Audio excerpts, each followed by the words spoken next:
Todos nós conhecemos o Grinch, aquele cara grande, fofo e verde que não suporta as festas de fim de ano. O personagem foi criado pelo Dr. Seuss e apareceu pela primeira vez em seu livro em 1957. A propósito, o Grinch não era verde no livro, ele era preto e branco. Além disso, se você estava se perguntando que idade o Grinch tem, ele tem 53 anos, a mesma que o Dr. Seuss tinha quando escreveu o livro. Mas vamos aprender mais sobre o personagem. Todos nós sabemos como é a história. Uma criatura peluda vive em reclusão em um penhasco fora da cidade de Whoville. Os moradores são obcecados com as festividades e fazem um grande rebuliço todos os anos e também muito barulho. O Grinch mora no Monte Crumpet, longe de todos, mas ainda consegue ouvir aquela gente feliz. Ele fica irritado com as pessoas alegres, com a felicidade delas, e então decide cancelar a festa. Ele rouba todos os presentes e decorações na noite anterior. Seu plano não funciona exatamente como pensado. Na manhã seguinte, ele encontra os moradores cantando alegremente da mesma forma. Isso faz entender que o espírito natalino não é sobre presentes e decorações. E então, no final, ele volta e devolve tudo o que roubou e até comemora com todo mundo. O conto original do Dr. Seuss, que leva apenas cerca de 12 minutos para ler, obteve reconhecimento imediato e se tornou um símbolo das festas de fim de ano. Houve ofertas para animá-lo, mas o autor resistiu muito em animar qualquer um de seus livros por vários motivos. Número 1. Ele não queria que a série se tornasse mais famosa do que seus livros e não queria que um filme ou animação fosse a primeira coisa que as pessoas pensassem quando ouvissem falar do seu trabalho. A segunda razão é que o Dr. Seuss era super meticuloso e sentia que ninguém se encaixava em seus padrões. Na década de 1960, um cara seguidamente o abordava com a ideia de animar a história do Grinch. Ele era um grande animador, tão perfeccionista quanto o próprio Dr. Seuss, e quebrou o gelo enviando ao autor uma representação incrível de outro personagem famoso do Dr. Seuss, o Gato de Chapéu. Após algumas negociações, Dr. Seuss deu permissão para uma adaptação do Grinch para a TV. 9 anos após a publicação do livro, a primeira adaptação animada para a TV foi ao ar. Dr. Seuss, autor do livro, escreveu as letras de todas as músicas do filme. Além disso, embora Grinch fosse preto e branco no livro, nessa adaptação para a TV, o diretor, inspirado nos carros verdes alugados que havia dirigido, fez ele do mesmo tom de verde. Todos nós pensamos que esse verde deixa o Grinch meio elegante, mesmo que a intenção fosse exatamente o oposto. De qualquer forma, desde então, foi estabelecido que o Grinch seria verde. Além disso, no livro, os moradores de Whoville eram peludos e não usavam roupas. Eles também não tinham sapatos, mas as moradoras de Whoville usavam salto alto. Então, o desenho foi bastante adaptado. A animação foi um sucesso absoluto. Ainda está com 100% na Rotten Tomatoes, afirmando que o filme é uma grande história natalina. O Grinch foi reconhecido como um dos maiores personagens de desenhos animados de todos os tempos. A palavra Grinch agora é usada na linguagem cotidiana em alguns lugares. É assim que as pessoas chamam uma pessoa mal-humorada com espírito antinatalino. Mas as pessoas queriam mais. Os fãs escreviam constantemente para Dr. Seuss pedindo mais conteúdo do Grinch. Em 1977, mais de 20 anos após o lançamento da história original, o autor escreveu um filme de Halloween chamado Halloween is a Grinch Night. A próxima aparição do Grinch foi no famoso filme de ação de 2000, estrelado por Jim Carrey. O filme era tão esperado que a própria Rainha Elizabeth II compareceu à estreia em Londres. O filme recebeu críticas variadas, mas é muito adorado por pessoas de todo o mundo, e o Grinch é uma das atuações mais icônicas do ator. Outros atores que foram considerados para interpretar o Grinch foram Ed Murphy e Jack Nicholson.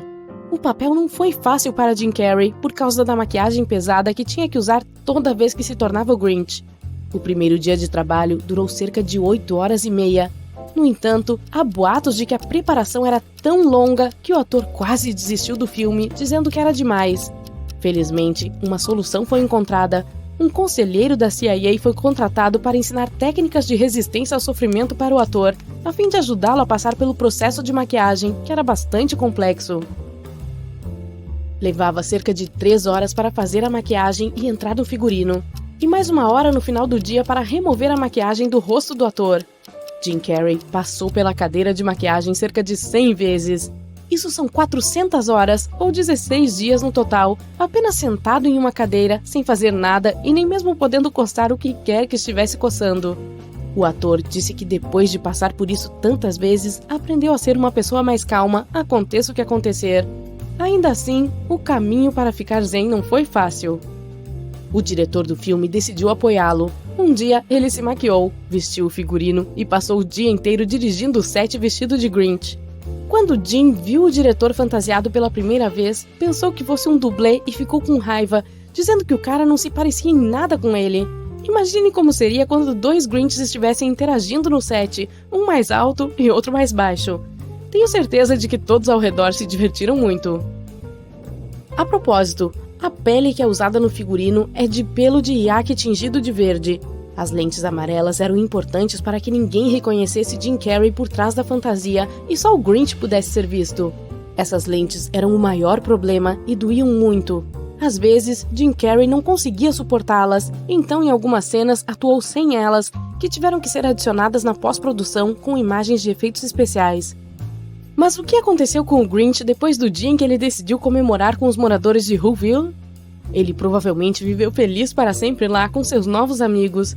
Mas os fãs têm uma teoria até mesmo sobre sua vida após a morte. Dizem que Jack Skellington, do filme de Tim Burton, é o Grinch na vida após a morte. Deixa eu compartilhar alguns fatos.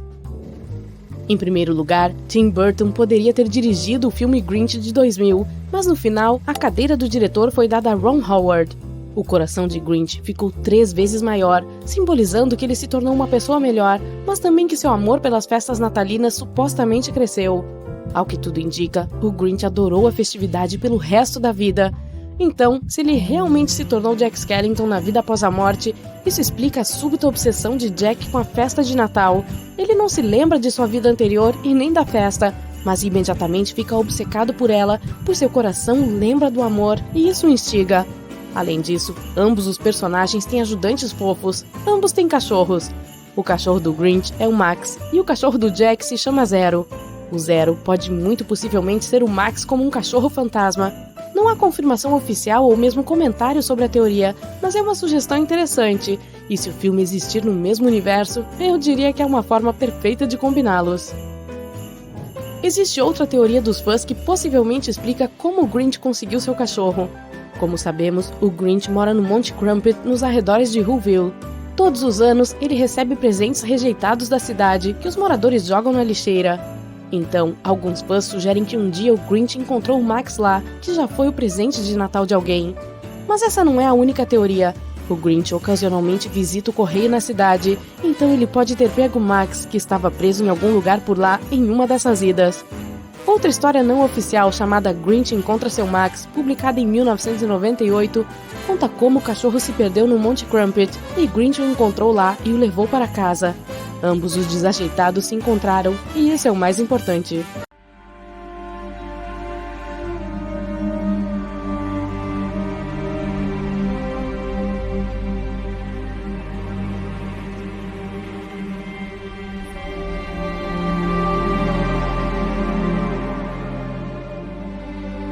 É o inverno de 1980. Estamos na pequena cidade de Langby, nos Estados Unidos. Jean Hilliard, de 19 anos, está dirigindo para casa após se encontrar com um amigo. Ela pega um atalho e dobra para uma estrada congelada e escorregadia. No escuro, ela perde o controle do carro com tração traseira. O veículo cai em uma vala. Luzes de emergência, neve, noite e um frio extremo. Jean sai do veículo. Ela está vestindo apenas um casaco leve de inverno, luvas e botas de cowboy. A temperatura do ar está muito mais baixa do que a de um freezer. Ela tem certeza de que uma amiga mora perto, então segue por ali.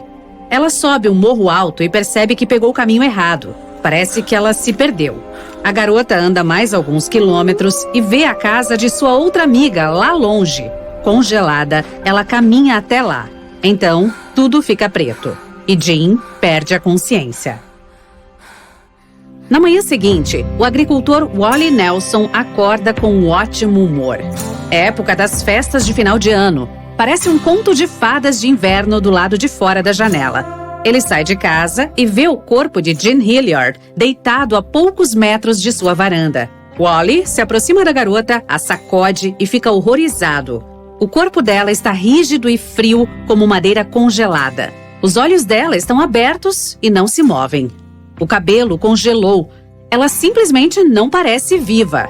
Mas Wally vê que ela ainda está respirando. Jean conseguiu sobreviver. Wally quer colocá-la no carro dele para levá-la ao médico. Mas o corpo da menina não se dobra e não cabe no automóvel. Parece uma estátua. Ele pega um carro maior e corre para o hospital o mais rápido possível. Os médicos atendem Jean, mas acham que ela não tem chances de sobreviver. Sua mão está tão dura e congelada que nenhuma agulha consegue penetrá-la. A temperatura baixa, os olhos vidrados e os músculos duros como pedra são todos resultado do modo de emergência. O corpo dela direcionou todo o sangue para os órgãos vitais para garantir seu funcionamento. É por isso que outras partes do corpo parecem tão sem vida e sua pele e músculos não reagem a nada. Os médicos decidem colocar compressas de aquecimento na menina para aquecê-la. A família aguarda pela sua recuperação. Mas agora, tudo o que eles podem fazer é apenas esperar. O congelamento é muito perigoso, pois todo o líquido congelado começa a se expandir. Encha uma pequena garrafa com água e coloque-a no freezer por algumas horas. Em seguida, retire-a e você verá que a garrafa parece ter se expandido ou até rachado por causa do aumento do volume do líquido. A mesma coisa acontece dentro dos nossos corpos. Somos constituídos por quase 70% de água. Quando ela congela, suas partículas se transformam em cristais de gelo que rompem as membranas celulares. Os fragmentos de gelo podem se expandir e destruir os tecidos. Isso é chamado de geladura. Além disso, nosso corpo pode desacelerar todos os processos internos em condições de frio extremo para economizar força e energia. O coração bate menos e os pulmões param de consumir tanto oxigênio. O metabolismo fica mais lento. Isso aconteceu com Jean, e talvez tenha sido o que salvou sua vida naquele dia. Ela ficou deitada na neve com frio extremo por cerca de 6 horas. Mas por que as partículas de gelo não começaram a destruir suas membranas celulares? Como o corpo dela resistiu a tantos danos e conseguiu sobreviver? De volta ao hospital, os médicos ficaram felizes em ver Jean melhorar. O sangue quente se espalhou pelos vasos congelados e trouxe o corpo dela de volta à vida. Surpreendentemente, os cristais de gelo não danificaram os músculos nem a pele. Algumas horas depois, a menina recuperou a consciência. Ao meio-dia, ela começou a falar. Jean não sabe o que aconteceu. Ela se lembra de caminhar até a casa da amiga e depois acordar no hospital. O que mais a preocupa agora é que o carro do pai dela está em algum lugar em uma vala. O que aconteceu foi que a garota caiu e rastejou até a casa de Wally Nelson. Ela não se lembra, mas aparentemente seu cérebro ativou o instinto de sobrevivência naquela noite. Infelizmente, ela não conseguiu rastejar os últimos metros. Acabou desmaiando na porta e ficando lá por 6 horas. Os médicos examinaram a menina e viram que ela estava completamente saudável. Ela logo recebeu alta do hospital. Este caso não é único. O professor de medicina de emergência, David Plummer, disse ter visto cerca de 12 casos semelhantes nos últimos 10 anos, em que os pacientes sobreviveram a congelamentos severos. Jean voltou para casa e descobriu que ficou famosa. As pessoas escreviam sobre ela em jornais, queriam entrevistá-la e gravaram documentários. Seu caso atraiu a atenção de muitos médicos ao redor do mundo. Mas ninguém foi capaz de descobrir exatamente como ela conseguiu sobreviver. No caso dos humanos, essas recuperações parecem um milagre absoluto. Mas muitas criaturas do mundo natural podem adaptar seu corpo a condições extremas. Uma delas é a rã arborícola. Esses animais vivem principalmente em partes temperadas e tropicais da Eurásia. Às vezes, eles têm que lidar com clima frio. O seu corpo injeta glicose na corrente sanguínea quando sente que está congelando, e o conteúdo de suas células se transforma em um xarope. O açúcar diminui o ponto de congelamento da água. Assim, as rãs arborícolas se adaptaram a essas condições. A água fora de suas células pode congelar. Seu corpo pode ficar duro como cubos de gelo, mas elas estarão vivas, sentindo-se ótimas. Então, quando fica mais quente, elas se recuperam totalmente. O sangue enche o corpo delas e coloca todos os músculos em movimento. Mas um dos animais mais incríveis capazes de suportar temperaturas congelantes é o peixe-gelo. Ele é transparente e parece um pouco com uma água viva. Ele nada nas águas escuras e frias da Antártida. O peixe-gelo se sente confortável lá por causa do anticongelante em seu sangue. Mais precisamente, é uma substância exclusiva que age como anticongelante. Esse líquido não permite que as células, órgãos e todo o corpo do animal congelem. Não existem glóbulos vermelhos no sangue do peixe para transportar oxigênio por todo o corpo. Este é o único vertebrado com esse superpoder. Existem organismos em nosso planeta que usam o frio para prolongar sua vida. Cientistas encontraram alguns deles no gelo da Sibéria. São criaturas microscópicas multicelulares, como pequenos vermes, que podem viver em um freezer por cerca de 10 anos.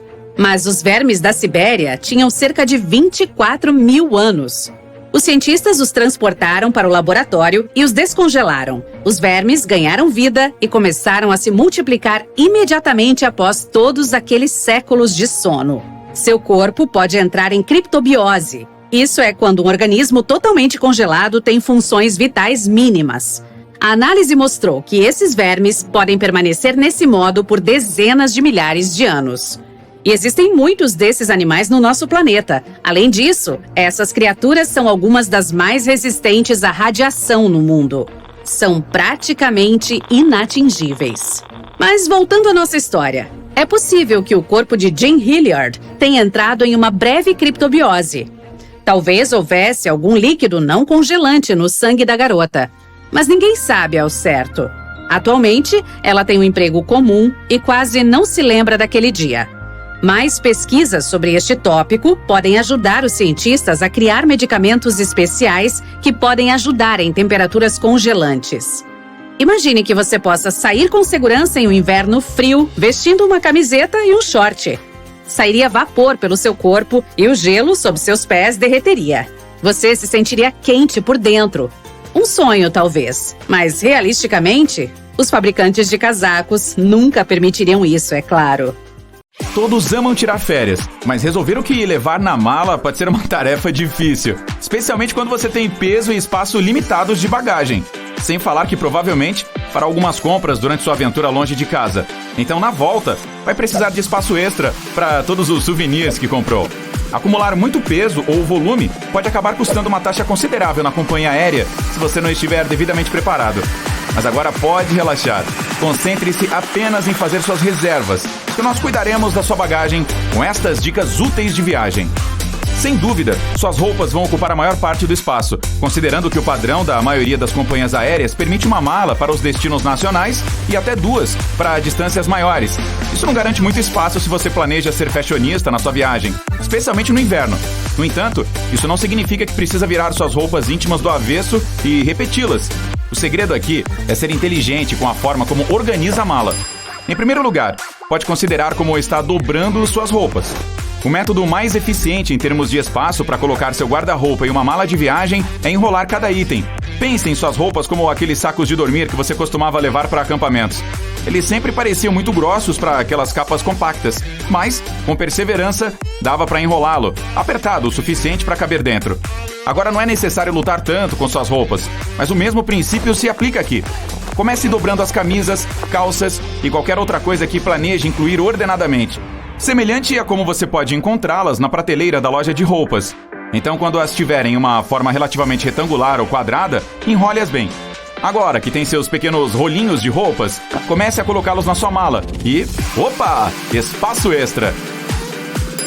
Agora, aqui está algo que todos nós passamos ao chegar ao nosso destino de férias. Colocamos a mala sobre a cama do hotel e abrimos apenas para encontrar todas as roupas desdobradas e espalhadas como se um tornado tivesse passado ali. A sua bagagem teve uma jornada difícil desde a sua casa até seu destino de férias. Ela foi arrastada pelos terminais do aeroporto, jogada pelos carregadores e balançada para frente e para trás durante uma turbulência. Um simples item de papelaria como um elástico pode ajudar a manter suas roupas arrumadas. Agora que as enrolou, coloque alguns elásticos ao redor delas para evitar a bagunça. Este é um truque especialmente legal se quiser fazer um rolo de um conjunto de roupas. Talvez você tenha um look da cabeça aos pés que mal pode esperar para usar e arrasar na sua temporada de folga.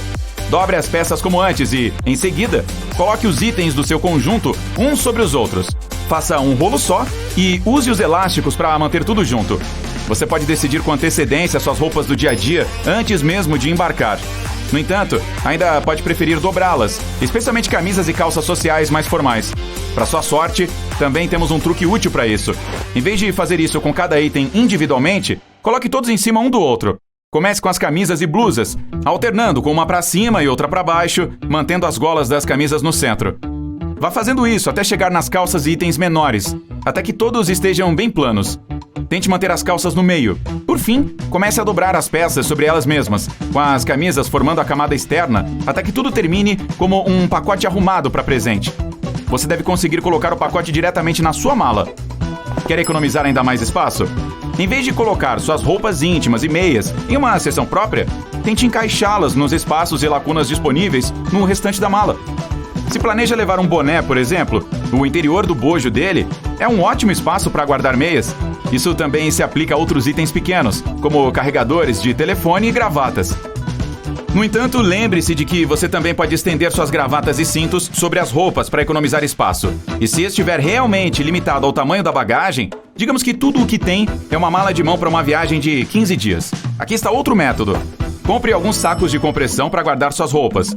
Eles irão deixar vários conjuntos de itens do tamanho de uma pequena bolsa para laptop. Dobre as peças que pretende embalar e coloque-as no saco de compressão. Você vai conseguir colocar de 8 a 10 delas de tamanho comum, ou algumas mais volumosas. Depois de encher o saco, sele e esprema o ar através da válvula de pressão integrada unidirecional. A maneira mais fácil de fazer isso é enrolando. Você vai ficar muito bom em enrolar suas roupas agora. Ou usando os joelhos para fazer pressão. Você deve conseguir colocar de 2 a 4 desses sacos de compressão dentro da sua mala de mão padrão, o que é muito útil se quiser economizar dinheiro evitando despachar. E é possível levar ainda mais roupas a bordo se as colocar em uma fronha. O melhor dessa dica é que ela também funciona como um travesseiro confortável para descansar a cabeça durante o voo. Se você tiver um pouco mais de espaço de sobra, outra ótima maneira de manter suas coisas ajeitadas é com organizadores de bagagem. Eles podem não ser tão eficientes em termos de espaço quanto os sacos de compressão, mas muitos viajantes os preferem para uma mala mais arrumada e bem organizada. Você pode dividi-los por trajes ou tipos de roupas, como um para calças e outro para blusas. É possível comprar esses organizadores de bagagem na maioria das lojas online e de artigos para viagem e camping. Existem também os que são feitos para um ou mais pares de sapatos. Essa é uma ótima maneira de compactar o espaço que eles ocupariam na bagagem e evitar que entrem em contato com as roupas limpas. Ninguém quer que a própria blusa tenha cheiro de chulé, não é?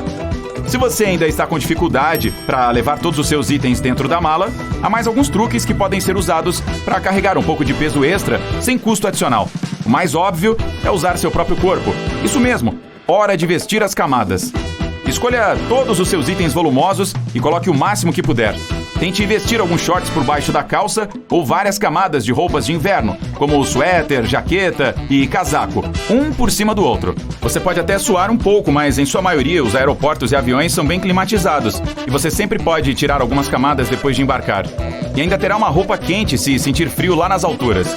Se não quiser usar todas essas camadas, na verdade, há outro tipo de sacola que pode levar gratuitamente para dentro do avião. Compre uma de Duty Free de qualquer uma das lojas do aeroporto. Dá até para ficar com ela para usar em uma próxima vez. Guarde todos os seus itens extras nela e a leve para o avião sem custo adicional. Também vale a pena considerar que tipo de mala você está usando. E o mais importante, quanto ela pesa. Muitas pessoas esquecem que o padrão de 7 quilos permitido pela maioria das companhias aéreas inclui o peso real dela. Só a mala em si pode pesar até de 2 a 3 quilos, o que já é grande parte da capacidade permitida. Portanto, ao comprar uma, leve em consideração o peso dela. Escolher uma mais leve lhe dará mais espaço para os itens que deseja levar. Aproveite algumas dessas dicas úteis e você estará bem, sem falta de lugar na bagagem e com dinheiro extra para gastar nas suas férias. Boa viagem! Você pode pensar que a Terra é muito grande, mas o Sol representa quase 99,9% da massa de todo o Sistema Solar. O resto dessa massa é composta pelos planetas e seus satélites, asteroides, cometas, gás e poeira. Ela fica a cerca de 150 milhões de quilômetros de distância de nós, mas nos mantém aquecidos todos os dias. Sua temperatura é de cerca de 5.500 graus, mas o espaço ao redor ainda é frio como gelo. Para entender isso, precisamos distinguir entre calor e temperatura. O calor é a energia dentro de algum objeto. Temperatura é algo que nos diz se um objeto está quente ou frio. Quando o calor é transferido para esse objeto, isso faz a temperatura dele subir. Quando está perdendo o calor, ela diminui. O calor pode ser transferido de 3 maneiras diferentes. O Sol faz isso por meio da radiação, o que significa que está liberando calor na forma de luz. Seu corpo também irradia calor, como ondas infravermelhas. É por isso que as câmeras termográficas detectam que você está no ambiente mesmo à noite. Quanto mais quente o objeto, mais calor ele irá irradiar. A temperatura afeta apenas a matéria. Como o espaço é basicamente um vácuo, ele não tem partículas suficientes para que o calor seja transferido de outra forma que não seja por radiação. Quando o calor que vem do Sol chega a um objeto, os átomos começam a absorver energia. Mas ele não pode ser transferido, pois não há matéria no espaço. Esses átomos e moléculas raras, ali, irão absorver o calor e simplesmente permanecerão assim, enquanto o vácuo frio permanecerá frio. Há muita matéria dentro da atmosfera terrestre, então a energia do Sol pode ser transferida facilmente. Mas se você colocar o objeto fora da atmosfera da Terra sob a luz direta do Sol, ele acabará aquecido a 120 graus, porque é uma matéria feita de átomos e moléculas. A temperatura do vácuo é de menos 270 graus. Isso significa que, dependendo de onde estiver, você pode ser queimado ou congelado pelo espaço. O Sol não é de fato amarelo, ele emite luz em uma ampla gama de comprimentos de onda. Podemos dizer qual sua temperatura e cor pelo pico do seu espectro. Por exemplo, estrelas mais frias aparecerão vermelhas, enquanto as mais quentes serão azuis, com estrelas amarelas, cor de laranja e brancas entre elas. Quando se trata do Sol, o pico do espectro ocorre em um comprimento de onda que normalmente chamaríamos de verde, mas nossos olhos percebem isso de forma diferente. Portanto, esse tom de verde, em combinação com outros comprimentos de onda do espectro, parecerá branco ao olho humano. Geralmente vemos o Sol como amarelo porque nossa atmosfera espalha a luz azul com mais eficiência do que a vermelha. Durante o nascer e o pôr do Sol, há mais luz vermelha no espectro solar, o que nos dá cenários incríveis. As manchas solares são partes da superfície visível dele, em média muito mais frias do que o próprio astro. Elas se sobrepõem às que têm um campo magnético aumentado. Essas partes não permitem a liberação de calor para a superfície solar visível. Dessa forma, o resto da superfície é 3 vezes mais brilhante do que essas manchas. Esse contraste as faz parecer quase pretas. Se pudéssemos separar uma mancha solar dessa estrela e colocá-la em algum lugar do céu noturno, seria diferente. Ela seria tão brilhante quanto a Lua quando a vemos da Terra. Todos os planetas do nosso sistema solar giram na mesma direção, pois foram formados a partir de uma nuvem protoplanetária, exceto Urano e Vênus, que provavelmente sofreram algum impacto forte que os fez girar na direção oposta. Mas é diferente com as galáxias. Elas geralmente não se formam a partir da mesma nuvem de poeira e partículas. Além disso, não estão distribuídas aleatoriamente no espaço, e sim em filamentos. Fios densos e delgados de matéria escura e galáxias com vazios entre eles. As protogaláxias estão ligadas por forças gravitacionais em pequenas áreas do espaço. Isso provavelmente se deve à distribuição da matéria escura em todo o universo. A matéria nos filamentos se move em um movimento de saca-rolhas e segue em direção à área mais densa. Portanto, pode haver uma direção comum em que as galáxias tendem a girar, mas isso é na maioria aleatório. Existe a possibilidade de vermos um elevador lunar um dia. Sim, um cabo ancorado na superfície da Lua. Ele se estenderia por cerca de 400 mil quilômetros. Não seríamos capazes de conectá-lo diretamente ao nosso planeta, pois a Terra e a Lua estão se movendo, mas poderíamos mantê-lo no alto da órbita do nosso planeta.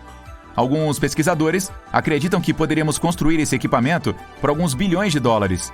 A Lua tem recursos que definitivamente podemos usar. Uma forma rara de hélio encontrada lá poderia ser utilizada em usinas de fusão no nosso planeta.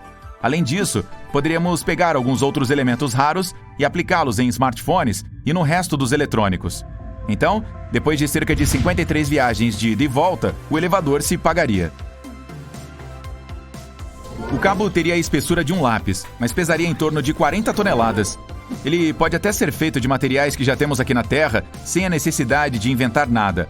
Pode até haver uma combinação de 2 elevadores. Uma nave espacial levaria um da superfície terrestre para uma estação espacial. Em seguida, ele seria lançado em direção à Lua. Haveria outro para finalmente descer até a superfície do satélite. Os planetas do nosso sistema solar têm órbitas previsíveis e estáveis, mas as colisões de gigantes gasosos podem ter acontecido em estágio inicial, quando o sistema planetário ainda estava se formando. No caso de um choque frontal, 2 gigantes gasosos se fundiriam. Eles não acabariam perdendo a massa, nem os materiais em seus revestimentos gasosos ou os de seus núcleos sólidos. Tal colisão, em uma velocidade mais alta, causaria a perda da maior parte do gás do revestimento. E a velocidades muito altas. Bum! Os dois planetas já eram. É diferente se não for um choque frontal. Se dois núcleos conseguirem se evitar completamente, os gigantes gasosos não se fundirão, mas perderão parte da massa e podem até mudar de forma devido a tais batidas. Astrônomos descobriram que existe uma galáxia extremamente distante de nós que se parece com a nossa Via Láctea. Agora vemos como era quando o universo tinha apenas 1,4 bilhão de anos. Agora tem 13,8 bilhões de anos. Levou mais de 12 bilhões de anos para a luz vir dessa galáxia distante e alcançar nosso planeta. Essa é tranquila, estável e surpreendentemente não caótica, ao contrário de todas as outras que eram bastante turbulentas em seus estágios iniciais. Para deixar a Via Láctea, teremos que viajar cerca de 25 mil anos-luz de distância do centro dela, ou 500 anos-luz verticalmente. Ela é um disco de estrelas que se espalha por cerca de 100 mil anos-luz e tem 1000 anos-luz de espessura. O Sol, a estrela central, fica localizada a meio caminho do centro dela e próximo ao meio do disco na direção vertical. Ao deixá-la, teríamos que ir além de sua borda para fugir do halo, que a cerca. Estrelas velhas, gás difuso e aglomerados globulares. Se você quisesse ir ainda mais longe para ver a Via Láctea em toda a sua grandeza, teria que viajar 48 mil anos-luz verticalmente. No momento não temos nenhum telescópio que possamos enviar para lá. Existem estrelas centrais que comem planetas. Nosso sistema solar é estável, ao contrário de muitos outros sistemas planetários. Então, não temos que temer que a Terra ou algum outro planeta mude sua órbita e vá em direção ao Sol. Mas pelo menos, 1/4 dos outros sistemas com estrelas semelhantes ao nosso Sol tem um passado bastante caótico. Em alguns deles, há planetas que costumavam se mover, e suas migrações imprevisíveis podem ter interrompido a trajetória de alguns outros, ou até mesmo os empurrado para fora de sua órbita. Isso significa que alguns planetas provavelmente caíram na estrela central. Quando isso acontece, eles se dissolvem na camada externa dela, o que significa que são devorados. Quem diria que o acessório mais importante do seu carro talvez seja uma lixa de unha? Caso você precise fazer as unhas uma hora dessas, não, é para renovar seus limpadores. Eles têm uma borracha que limpa o vidro, tirando a água e as partículas de sujeira ou insetos do para-brisa. Com o tempo, essa tira de borracha fica coberta com uma camada de sujeira e a eficiência cai. Aí, basta tirar os limpadores e esfregá-los com uma lixa de unha. Isso removerá a camada de sujeira e eles irão durar mais alguns meses. Isso é especialmente importante durante o inverno, em lugares muito frios, quando é necessário limpar constantemente a neve. Esse truque não só ajuda a enxergar melhor pelo para-brisa, como torna mais seguro dirigir. Sem contar que é útil para economizar muito dinheiro com limpadores novos. Ei, você estacionou mal e deu uma batidinha com o carro em um poste. Bem, um pequeno amassadinho pode ser corrigido com um cubo de gelo. Basta encostar um pedaço de gelo no local da batida e pronto, tudo volta a parecer novo. Mas esse método só funciona nas partes de metal. A questão se resume à expansão térmica. Quando o metal esquenta, ele se expande e quando esfria, tenta encolher.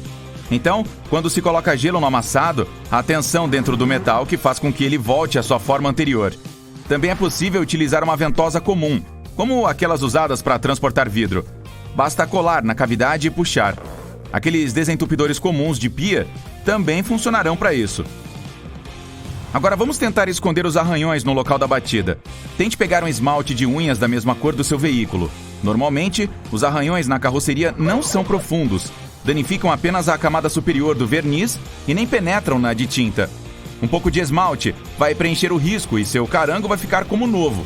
E se você danificou o para-brisa de alguma forma e vê pequenas rachaduras se formando, use esmalte transparente.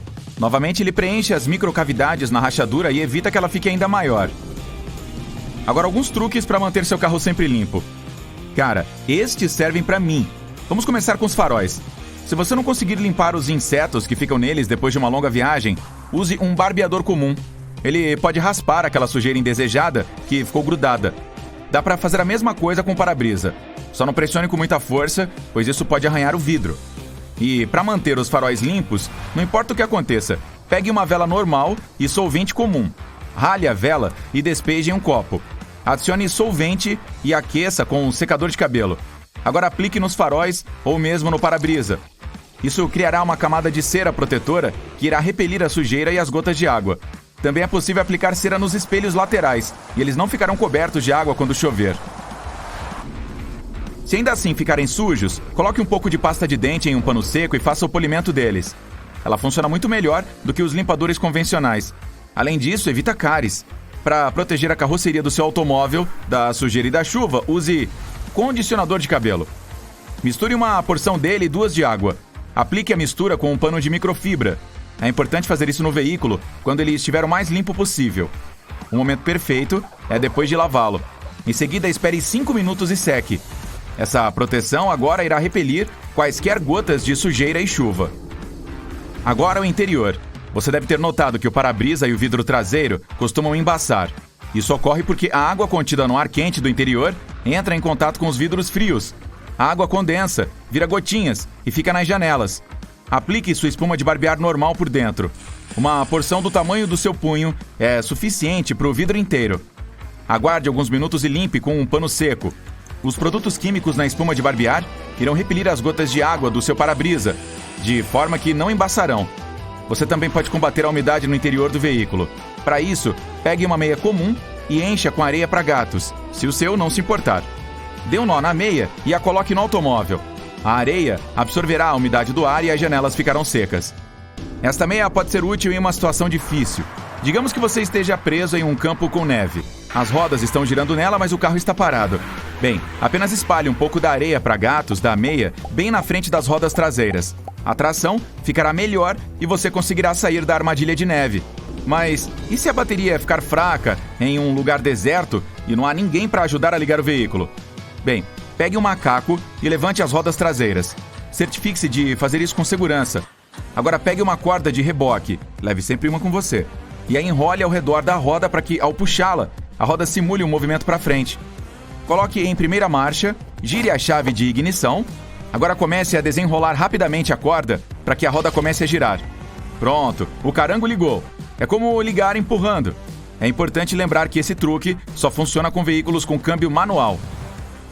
Se você não quiser respingar óleo ao colocá-lo no motor, basta pôr uma chave de fenda no orifício e despejar o óleo sobre ela. Uma opção mais avançada é aproveitar a embalagem do lubrificante. A questão é que as roscas encaixam perfeitamente com as do orifício do motor. Pegue uma lata de óleo vazia e corte o fundo. Agora, enrosque o recipiente no orifício e jogue o óleo sem medo de derramar no motor. Se a maçaneta ou fechadura de uma porta congelar no inverno, use álcool gel para as mãos. Ele vai derreter o gelo quase instantaneamente. Outra opção é embeber uma chave no álcool gel e inseri-la na fechadura. Ela vai abrir em alguns segundos. Se você não tem álcool gel, pegue um canudo comum. Encoste-o na fechadura e sopre o ar quente por ele. Alguns minutos de sopro e a fechadura pode ser aberta. Você está carregando seu telefone no carro, mas está cansado dos longos fios que ficam emaranhados. Não é preciso cortá-los. Pegue um e o enrole em torno de um lápis. Agora sopre o ar quente com o secador de cabelo. Só não aqueça demais. Que tal isso? Agora ele parece uma mola flexível e seu comprimento é muito mais curto. Se você gosta de refrigerante, mas não tem um abridor no automóvel, é só usar a ponta do cinto de segurança. Pronto, pode aproveitar sua bebida favorita. Caso more em um lugar muito quente, frequentemente encontra o volante do carro tão quente que quase queima as mãos. A solução mais fácil é virá-lo ao estacionar para que a parte inferior fique para cima. Quando voltar ao veículo, é só segurar o volante pelo lado superior mais frio. Além disso, se o carro ficar muito quente no estacionamento, basta abrir o vidro do motorista e sair dele. Agora, abra e feche a porta traseira do passageiro várias vezes. Isso irá acelerar o processo de arejar o interior. E você não terá que dirigir um forno sobre rodas. Ao sair do automóvel, às vezes você pode levar um choque elétrico. Isso ocorre por causa da eletricidade estática. Você esfrega as roupas no assento e toca a porta de metal ao tentar fechá-la. Neste momento, há um choque elétrico entre sua mão e a porta. Para evitar isso, abra primeiro tocando a carroceria com a mão, ou toque na porta do passageiro pelo lado de fora. Em seguida, coloque o pé no chão e saia. Eba, você evitou um choque. Se você é um motorista novato, pode não ter uma boa noção do tamanho real do veículo. Então, pode arranhá-lo estacionando até mesmo na sua própria garagem. Basta pendurar uma bola de tênis no teto para que ela toque o para-brisa ou o vidro traseiro exatamente quando é preciso pisar no freio. Estacionamento perfeito e sem riscos. Se você divide o seu carango com alguém, precisa ajustar constantemente o banco do motorista. Para simplificar este processo, Coloque pequenas tiras de fita colorida no painel sob o assento e na porta do motorista quando o assento estiver em uma posição confortável. Agora, ao ajustá-lo, basta emparelhar essas fitas. Use cores diferentes de fita para cada motorista. Ou, esse outro usuário pode comprar o próprio carro. Uma solução cara, de fato. Pois é.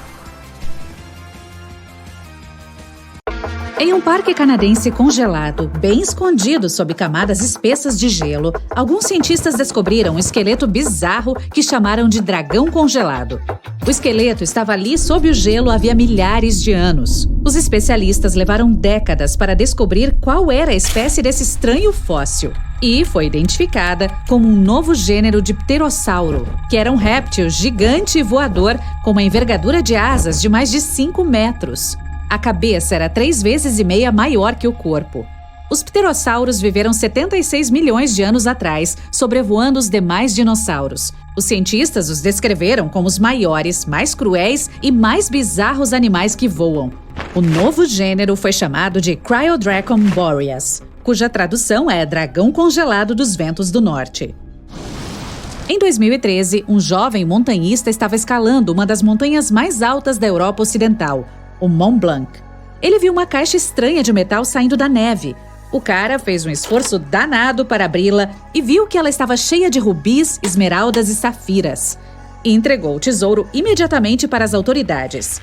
No fim das contas, descobriu-se que a caixa provavelmente pertencia a um passageiro de um dos 2 voos da Índia que se chocou contra a montanha mais de 50 anos atrás.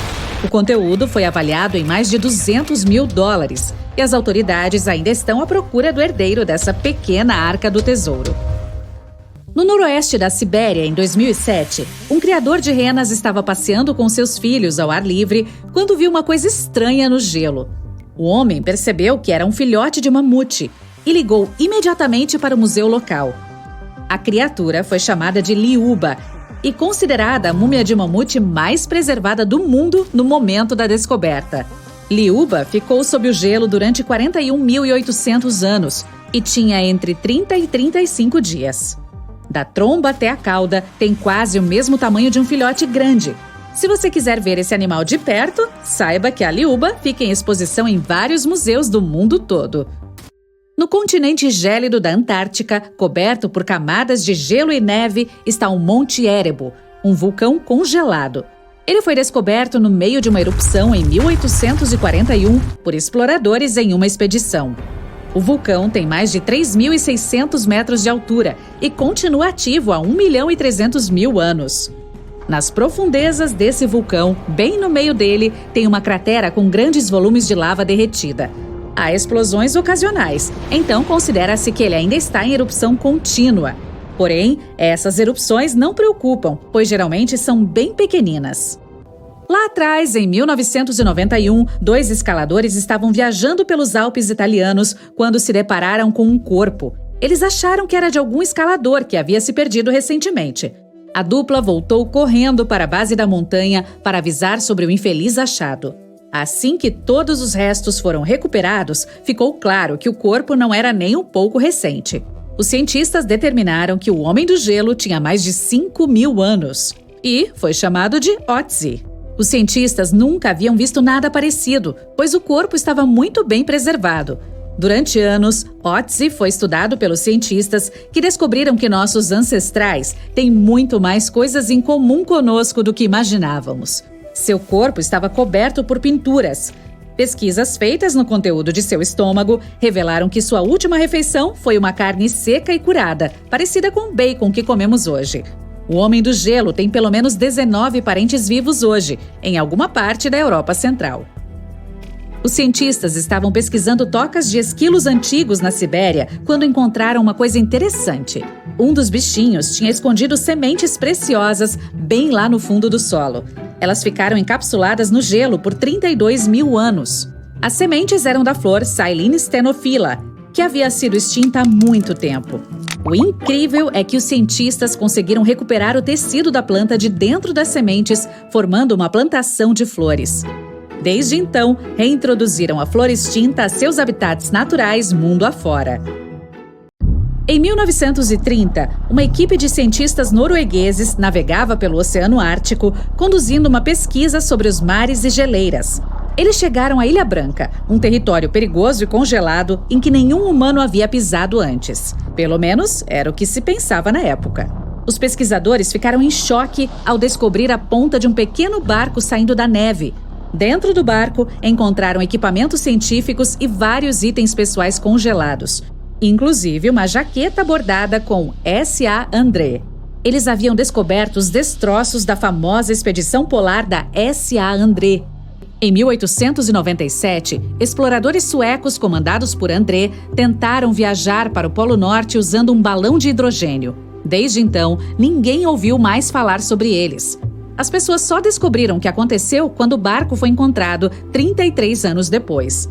Tudo indica que o balão bateu na Ilha Branca apenas 2 dias depois de partir da Suécia. Os exploradores viajaram perto da ilha em um barco improvisado, mas não conseguiram ir além. O mamute lanoso mais bem preservado encontrado até agora foi descoberto em uma região de Pergelissolo, na Sibéria, em 2010. Os cientistas o chamaram de Yucca, em homenagem ao pequeno vilarejo que fica perto de onde o animal foi descoberto. Ele passou 39 mil anos congelado e acredita-se que tinha entre 6 e 8 anos de idade. Por estar tão bem preservado, vem sendo estudado por anos e está fornecendo novas informações sobre os mamutes. Em 2019, os cientistas anunciaram que conseguiram ativar células tiradas do tecido de Yucca. Isso significa que um dia, talvez, poderemos ver mamutes lanosos habitando a Terra novamente. Olhando as imagens e vídeos da Antártica, o continente parece ser congelante, coberto por neve, além de ser plano, exceto por alguns montes pequenos. Os cientistas acreditavam nisso também, quando foram estudar as montanhas Gemburtsev. No começo dos anos 2000, ficaram chocados ao descobrir que os pequenos montes de rocha eram, na verdade, o pico de uma cordilheira gigante que estava sob mais de 1.000 metros de neve. Usando a tecnologia de radar, descobriram que as montanhas têm cerca de 3.000 metros de altura e uma extensão de 1.200 quilômetros. Ou seja, são do mesmo tamanho dos Alpes europeus, só que escondidas sob toneladas de gelo e neve. Em uma mina de ouro na Sibéria, um empresário estava examinando um rio próximo quando viu uma coisa interessante no gelo. Era um pequeno rinoceronte lanudo que mais tarde foi batizado de Sasha. Essa espécie estava extinta havia 15 mil anos. Acredita-se que Sasha pode ter ficado congelado por até 39 mil anos. Ele é muito especial, pois é o único rinoceronte lanudo de corpo inteiro já descoberto. As geleiras ao redor da cidade de Pelo, no norte da Itália, começaram a derreter. Artefatos de décadas e até séculos atrás foram descobertos sob o gelo. Pertences pessoais de soldados foram encontrados, como diários, fotografias e até cartas de amor. Os historiadores até conseguiram tirar uma cabine inteira que estava preservada sob o gelo. Ela estava cheia de capacetes e roupas feitos de metal pesado. Em 1845, John Franklin embarcou em uma expedição para o Polo Norte. A tripulação viajou em 2 navios, o HMS Erebus e o ironicamente chamado de HMS Terror.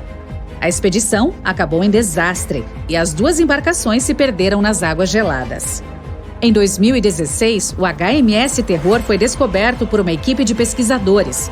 Apesar de ter ficado perdido por 170 anos, as águas congelantes o mantiveram em condições perfeitas. Os cientistas descreveram a embarcação como congelada no tempo. Os pratos e copos ainda estavam nas prateleiras, as camas e mesas estavam em ordem, e até as bagagens dos passageiros pareciam preservadas. O HMS Erebus também foi descoberto ali perto, mas por causa das mudanças de temperatura da água, ele não estava em boas condições. O gelo glacial que rodeia uma passagem usada pelos vikings entre montanhas na Noruega escondia centenas de artefatos antigos. Um deles era uma caixa de madeira soldada.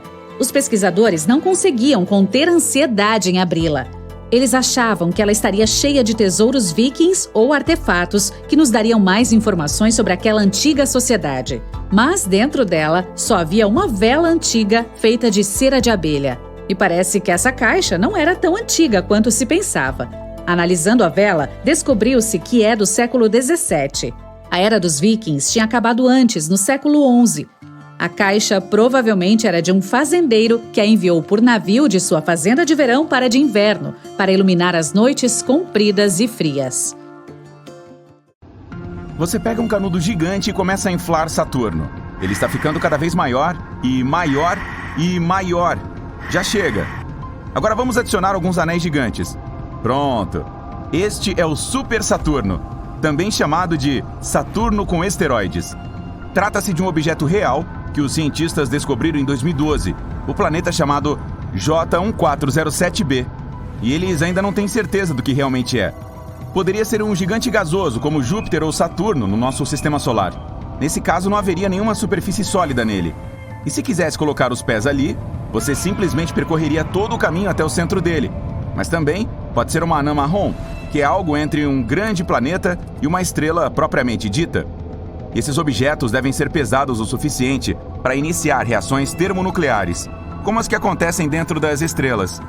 Mas a força dessas reações é muito fraca para que as anãs marrons brilhem e emitam calor. Para imaginar o tamanho e o peso de J1407b, vamos olhar para a nossa Terra. Se você colocar nosso planeta em uma balança, ela mostrará um número 6, mais 21 zeros de toneladas. Ele também tem cerca de 12.700 quilômetros de diâmetro. Agora aqui está Júpiter, o maior do nosso sistema solar. Seu diâmetro é 11 vezes maior que o da Terra e 318 vezes mais pesado. Se ele fosse um balde, você poderia colocar 1.321 terras nele. E este é o herói do dia, Super Saturno, quase 20 vezes maior que Júpiter. Para equilibrar a balança, você precisaria colocar 6.360 terras do outro lado. Os anéis de lá são tão largos que, se estivessem no sistema solar, ocupariam mais da metade do espaço entre o Sol e a Terra. E se trocasse de lugar com o original que conhecemos, você veria esses anéis a olho nu. Seriam maiores do que a Lua cheia. Presumivelmente, eles apareceram da mesma maneira que aqueles ao redor de nosso Saturno. Uma teoria diz que são os restos de uma Lua que já existiu, cuja órbita não era estável. E com o tempo, esse satélite foi dilacerado pelas forças das marés e do enorme planeta que orbitava. Pequenos pedaços da antiga Lua ocuparam seus lugares na órbita do gigante e colidiram um com o outro, como em um liquidificador. Depois de algum tempo, tudo o que restou foram basicamente partículas de poeira e gelo, movendo-se ao redor do planeta gigantesco. Outra teoria sugere que os anéis apareceram depois que a Lua colidiu com um asteroide ou outro satélite natural. Em seguida, o liquidificador gravitacional fez a sua parte e transformou os detritos nos anéis. Alguns cientistas acreditam que estes se formaram na mesma época do próprio planeta. Então, seriam apenas os restos da nebulosa planetária, que é uma nuvem de gás, detritos espaciais e poeira, que mais tarde, provavelmente, encolheu e se solidificou para formar um planeta. Só podemos supor de onde Super Saturno tirou seus anéis, mas os cientistas dizem que sua massa equivale a 80% da Terra. Isso pode significar que a Lua que costumava orbitar J1407b tinha aproximadamente o mesmo tamanho do nosso planeta. Há uma pequena lacuna no meio desses anéis. Os cientistas acreditam que a Lua de Super Saturno pode estar lá.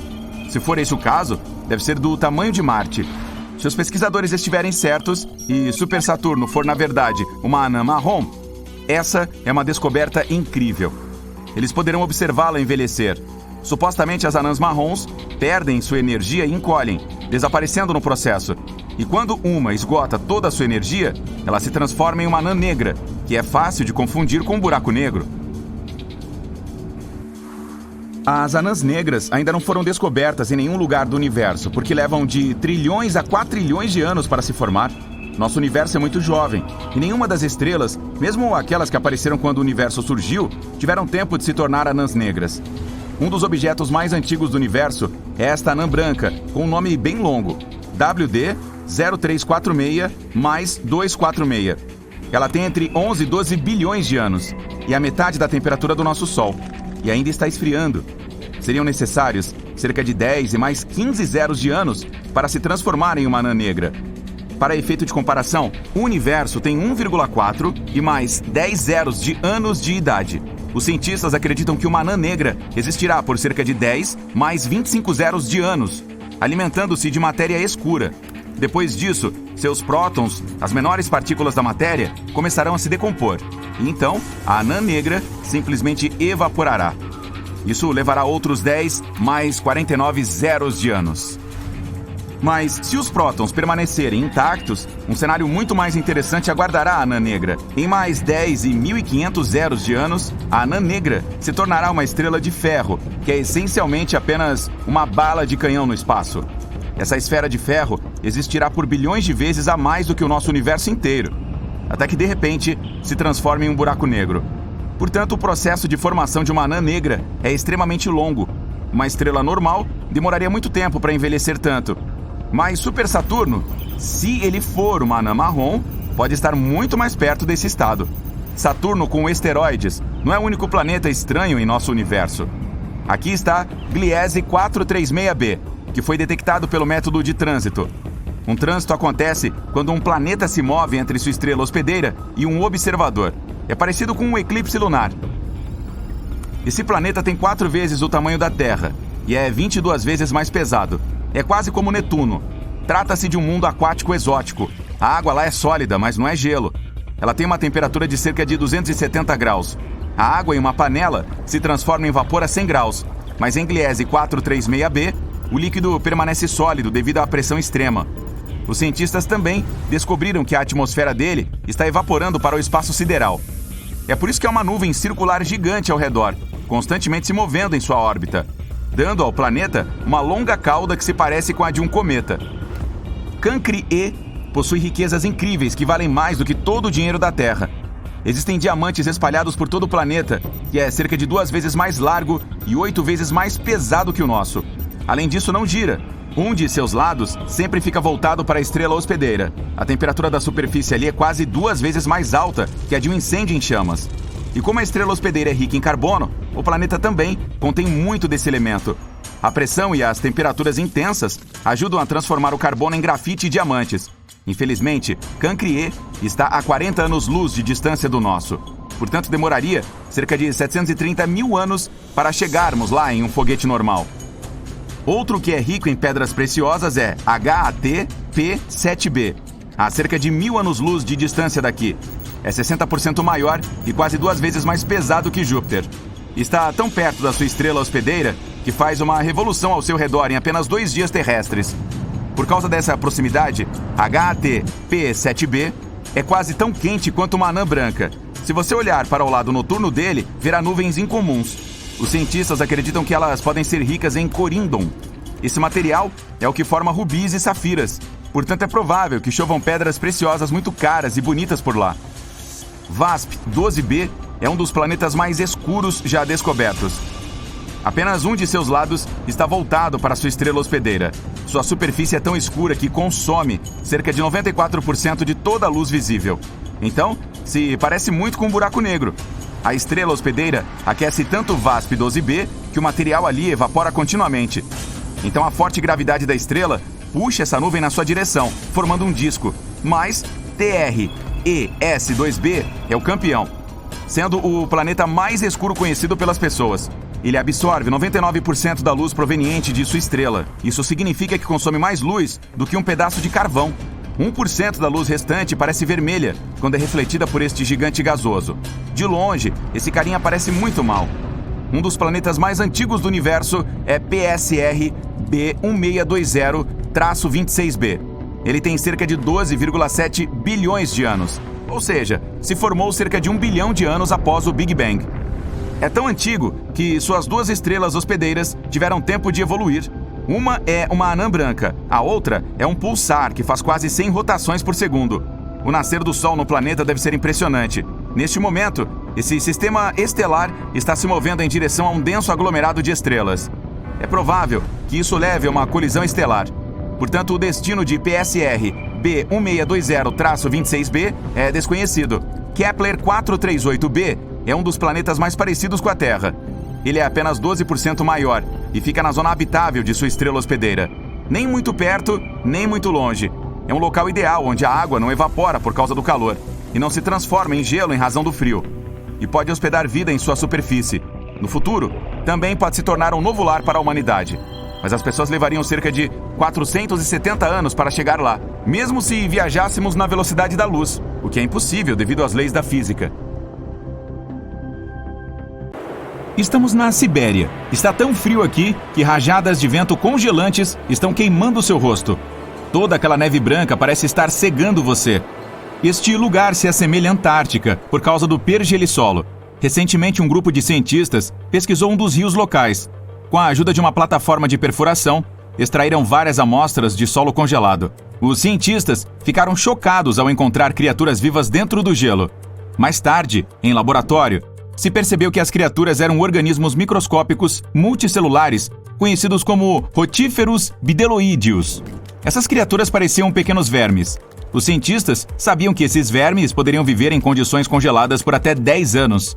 Mas a idade dos rotíferos encontrados no gelo foi de cerca de 24 mil anos. E depois de descongelar, eles começaram a se reproduzir, como se estivessem dormindo há apenas algumas horas, não há milhares de anos. Análises adicionais mostraram que esses organismos podem permanecer congelados por centenas de milhares de anos. Os rotíferos podem ter vivido durante a era em que o ser humano ainda não tinha inventado a roda. E este não é o único superpoder deles. Os rotíferos bideloídeos estão entre os animais mais radioativamente resistentes na Terra. Eles podem sobreviver em lugares onde não há oxigênio e água.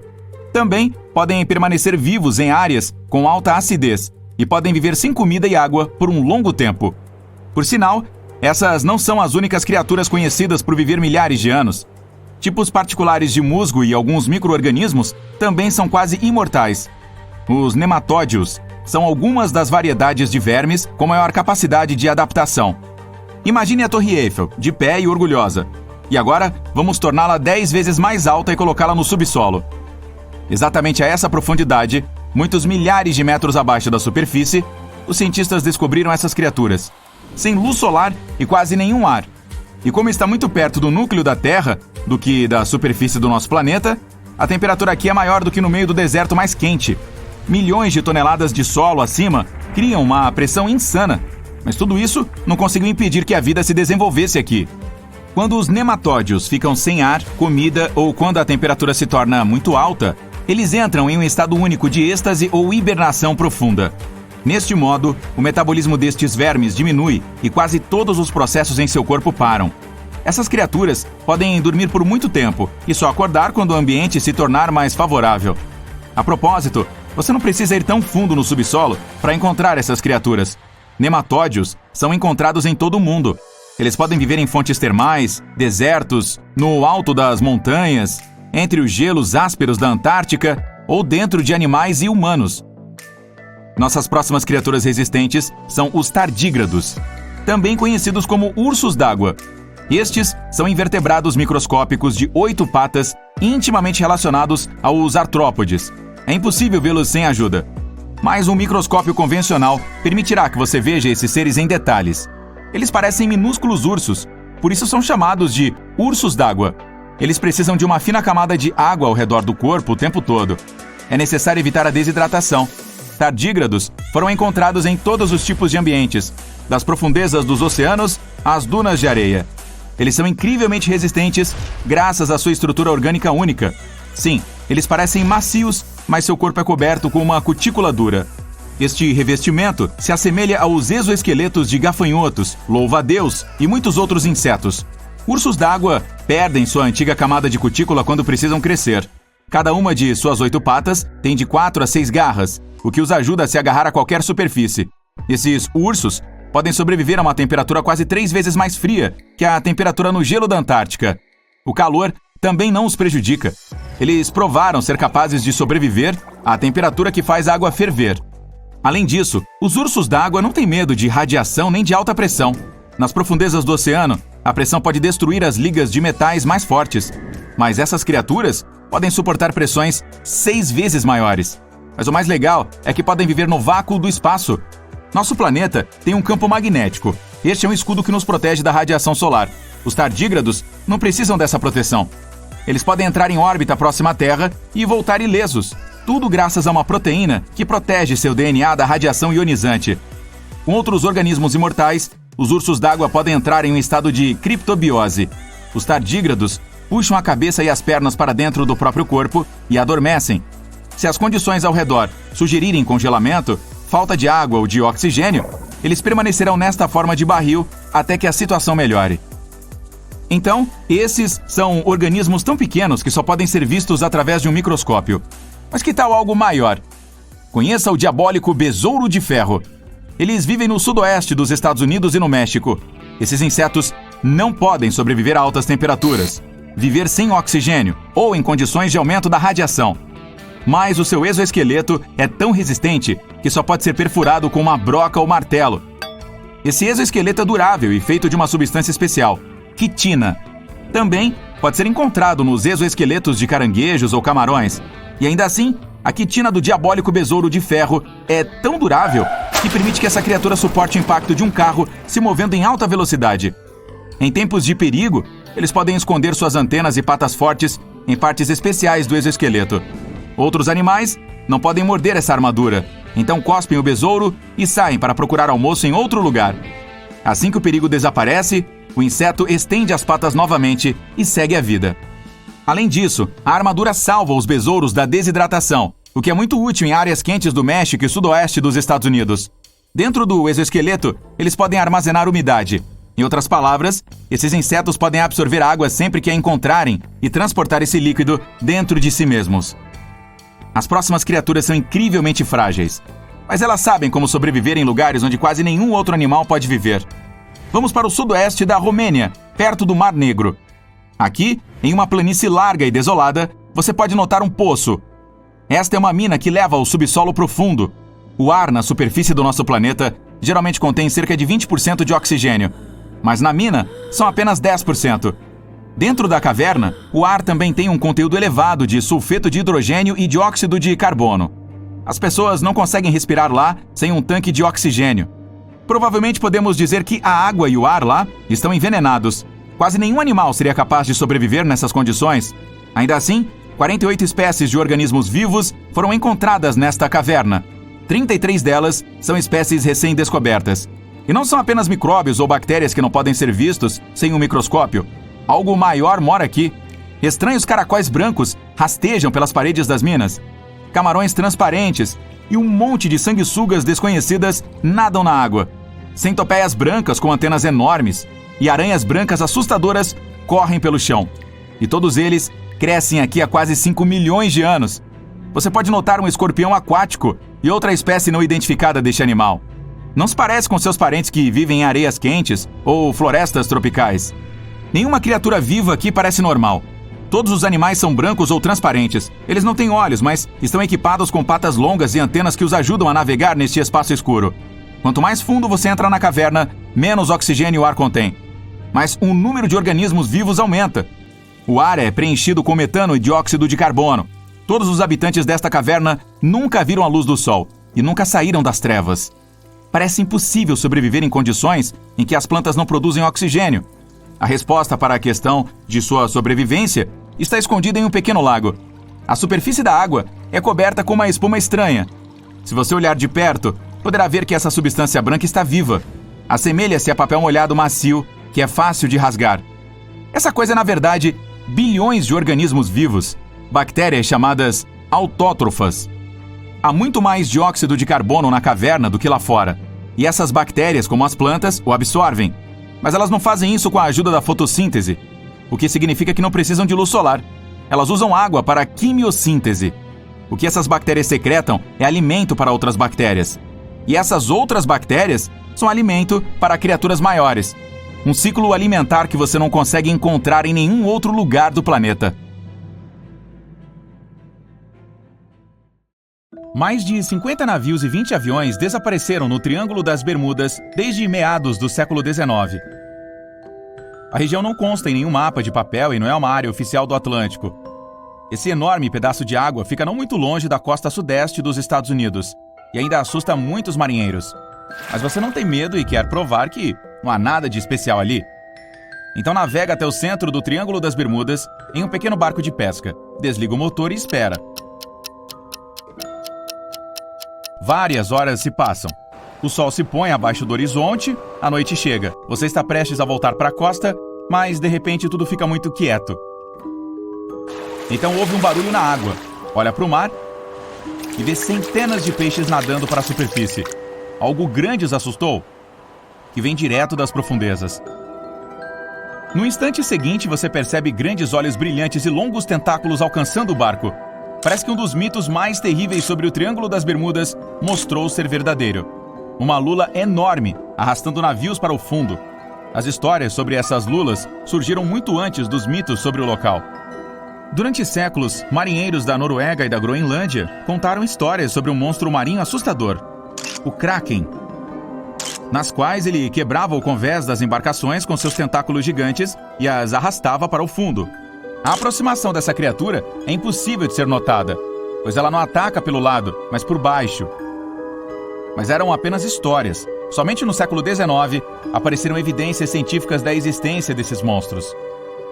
Um bico de uma lula desconhecida foi encontrado na costa da Dinamarca. O tamanho? Cerca de 7,5 centímetros de diâmetro, equivalente a quase a palma da mão humana. Então, ficou claro que o Kraken era real. E é apenas uma variedade de lula gigante. Desde então, mais de 21 espécies delas foram descritas. Mas o primeiro vídeo com esse monstro foi gravado em 2004, nas águas do Atlântico Norte, não muito longe do Triângulo das Bermudas. Biólogos marinhos usaram uma isca para tirar as lulas das profundezas. O enorme monstro tinha cerca de 9 metros de comprimento, quase a metade de um vagão de metrô. De repente, ele apareceu na escuridão do oceano e rapidamente atacou a isca, apertando-a com seus tentáculos. Depois disso, muitas lulas gigantes foram registradas em fotos e vídeos. Elas apareceram na costa, passaram por navios. De acordo com alguns registros, o maior monstro já encontrado tinha 18 metros de comprimento e pesava quase 1 tonelada. Esse é o tamanho de um grande ônibus. Alguns cientistas acreditam que elas podem atingir 46 metros de comprimento, quase o dobro de uma quadra de basquete, mas seu tamanho não é suficiente para afundar um barco. A primeira coisa que as ajuda a fazer isso é o efeito surpresa. As lulas vêm das profundezas, o que significa que não podem ser vistas do convés. Mas o monstro pode ver uma embarcação de longe, porque tem os maiores olhos do mundo. Cada um do tamanho de uma bola de basquete, acostumado a ver as presas nas profundezas negras do mar e a uma grande distância. A maioria das criaturas do planeta não consegue enxergar nessas condições. Então, a lula percebe seu barco e acha que é comida. Ela rapidamente se aproxima e ataca com os tentáculos. Esse animal tem 8 membros e 2 tentáculos extras mais longos, que usa para levar comida à boca, que tem a forma de um bico. Os outros são cobertos por dezenas de ventosas cheias de dentes afiados. Nada pode escapar dessas garras. A lula as envolve ao redor do barco. Com os dentes em cada uma, morde o convés. 2 longos tentáculos podem agarrá-lo, enquanto você está correndo em pânico. O monstro pode balançar a embarcação de um lado para o outro, até que uma de suas partes afunde na água. Você luta contra 2 longos tentáculos e cai no chão. Os 8 braços do animal estão apertando cada vez com mais força. Dá para ouvir o barulho do casco. A lula é grande, mas não consegue afundar um grande objeto de metal. E provavelmente não poderia afundar os enormes navios que desapareceram no Triângulo das Bermudas. Você vê como a lula nada nas profundezas. E teve sorte dessa vez, mas definitivamente não enfrentaria 2 desses monstros. A existência de lulas gigantes foi comprovada há mais de 150 anos. Mas as pessoas ainda não sabem nada sobre elas. O fato é que elas são algumas das criaturas mais misteriosas da Terra. Nadam rápido, passam a maior parte do tempo em profundidades, entre 400 e 900 metros. Para descer lá, as pessoas precisam de submarinos robustos e equipamentos volumosos que fazem muito ruído. Uma lula notaria muito mais cedo e sairia nadando. Os cientistas não sabem nada sobre o comportamento do animal, vida social, hábitos ou a distância que percorre durante o dia. E o mais importante, não é possível saber quantos deles estão escondidos na água. O oceano foi apenas 5% explorado. É possível que milhões de lulas gigantes habitem as profundezas do mar. Imagine centenas de tentáculos gigantes alcançando um grupo de navios navegando pelo Triângulo das Bermudas. Nos séculos anteriores, poderiam facilmente afundar uma frota inteira, já que as embarcações eram feitas de madeira e eram mais leves. Então, envolveriam o convés, fariam buracos no corpo dos navios com seus bicos afiados. Ventosas dentadas quebrariam os mastros e rasgariam as velas. A água encheria os porões e lentamente subiria para o convés. Os barcos afundariam em questão de minutos. Imagine os sobreviventes chegando à costa e contando a todos sobre esses monstros enormes. Foi assim que as lendas sobre o Kraken apareceram. Felizmente, temos sonares e equipamentos para monitorar o espaço marítimo. Você liga o motor para nadar até a costa e percebe que cerca de 30 tentáculos estão saindo da água e chegando perto. 3 lulas gigantes espremem o barco por todos os lados e o puxam para baixo. Parece não haver escapatória. Você olha para a água e vê os olhos negros o encarando. Neste momento, encontra uma solução. As lulas passam toda a vida na escuridão e têm medo da luz. Felizmente, você tem um sinalizador e o usa para assustar os monstros. Eles voltam para a água, mas aparentemente não por muito tempo. Você lança mais alguns foguetes no oceano e grita de medo. A luz vermelha ilumina a escuridão do mar e é possível ver centenas de tentáculos em movimento. E nadam rapidamente para longe do fogo para uma distância segura.